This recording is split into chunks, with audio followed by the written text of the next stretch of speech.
when you bring a camera as your second or third guest, people either tend to think that you're weird or they give you free food. So try that, guys. For those of you interested in food vlogging.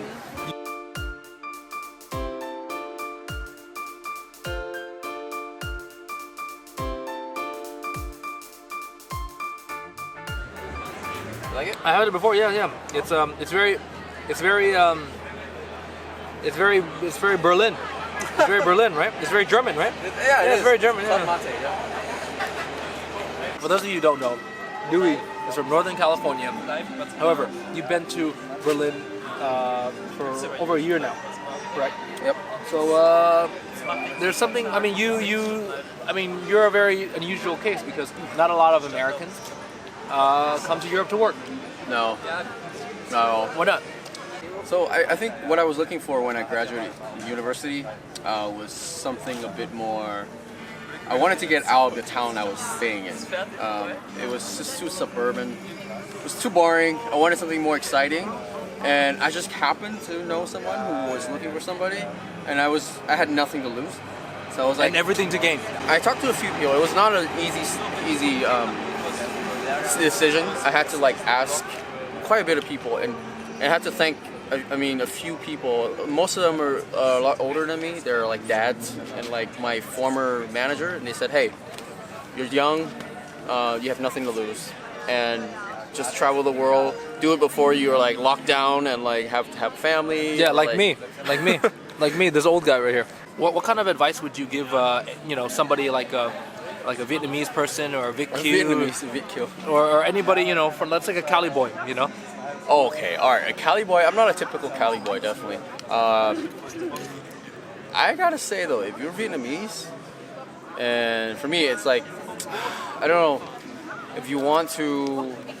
I think this is gonna go out to everybody. Yeah, everybody. Not even just Vietnamese, and the Vietnamese, but mostly the Vietnamese. Mostly the Vietnamese, sure. Yeah. There's a lot of Vietnamese here. Yeah. For the Vietnamese, Yeah. I thought I would lose all the food, all of my ability to eat or find Asian food. There's a lot of food in Berlin. Actually, that's a good segue. We were just at a really good Vietnamese place. Roll that clip right now.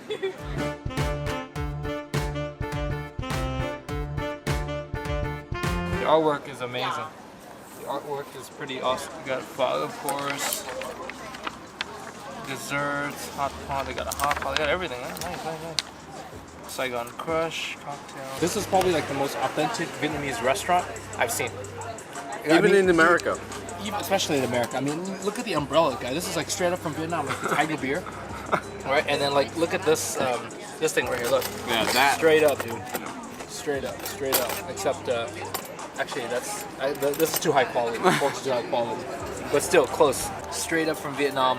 If you guys have been to Vietnam, you know what I'm talking about. Straight up. The food has arrived. The cá kho tổ, sư ngon, and the canh chua. Nice. Oh, this is a proper family meal. I miss this. Get all that sauce in there. Something as Dirty in the sauce. it's like this place is either really good, or we're really hungry, or we're really missing home. By home I mean Vietnam. It's good when you're eating the rice and a little bit falls right here, and then you suck it up without thinking. That's how you know it's good. So we actually got something on the house here. Do they know me? Probably not. They're just friendly. I'm noticing a trend with a lot of fusion and more mainstream Vietnamese restaurants to have bao.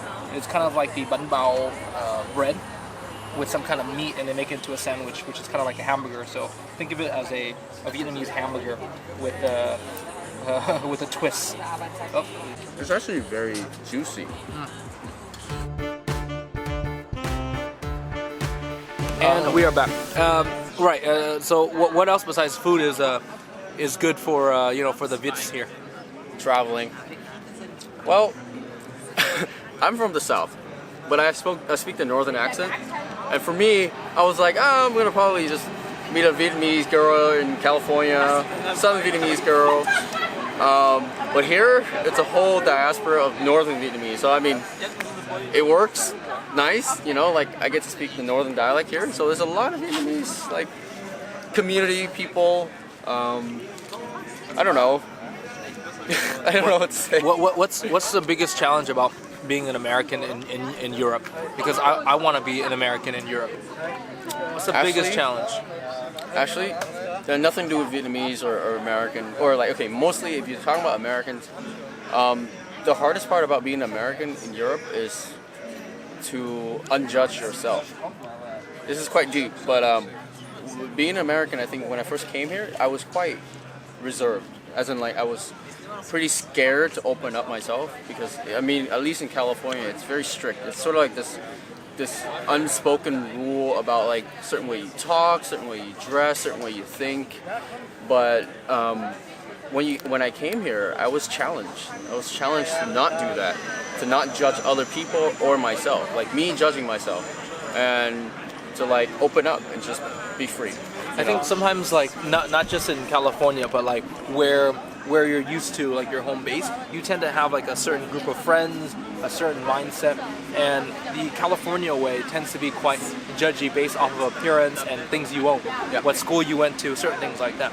And that keeps us from kind of stepping away from our cliques, our groups, our circle of friends, right? But however, in Europe, especially if you are by yourself and you're an expat and you're an American, you have to open up yourself to different people, not just people from your inner circle or from your economic background. And that's actually the one thing that I love about Europe a lot, is that you are placed in a position where you have to make friends. That goes anywhere, really, but I agree with that. What's so special about Germany, besides the currywurst, you know? Besides the currywurst, honestly, I didn't pick Germany. Germany picked me.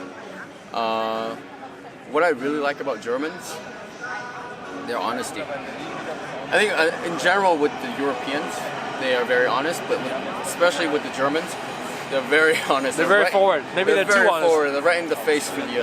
Maybe they're too honest. They don't hold anything back, so they never lie to you. So if something sucks, they say, "Oh, that sucks," and they tell you right in your face, "Oh yeah, I agree, it sucks." Is life good here? Do you enjoy your life here? Do I enjoy my life here? Yeah. It's a Monday night. Not even a night.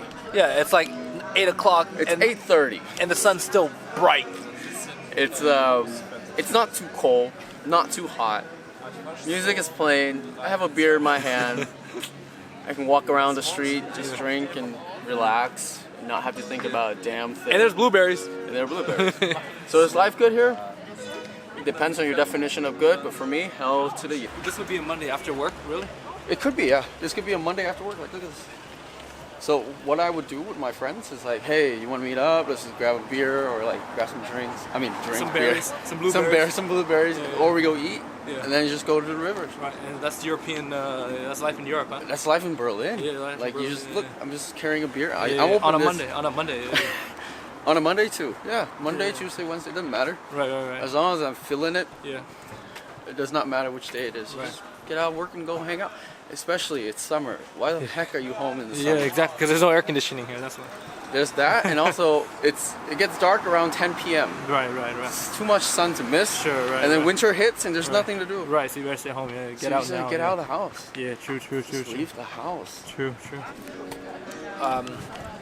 And if there's anybody from America, especially who's maybe interested in, not just working in Europe, but like, working abroad, what kind of tips would you recommend? Oh, definitely look for a job before you come here. I mean, it depends on your situation, but if you're definitely looking to just travel and have fun and learn and just, I think, find yourself,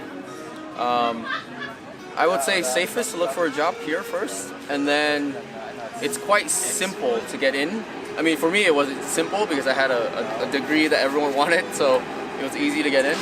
But you can either do that, or you can just get a visa. So for Americans, it's very easy. We have 3 months free to just come to the country and hang out. And I would recommend coming here and hang out first, especially coming to summer. Don't come in the winter; it's the worst time to come. But come here and hang out, and then you can request a visa to stay longer to look forward. And the benefit is, you get a lot of vacations, 28 days of vacation, not including holidays. And then you have 12 more holidays or something. Then you have 40-something days a year of vacation. And there's a lot of countries to explore, a lot of cultures to learn. So yeah, totally recommend people to come here and just open up your minds. America is not the only place in the world, you know. Yeah.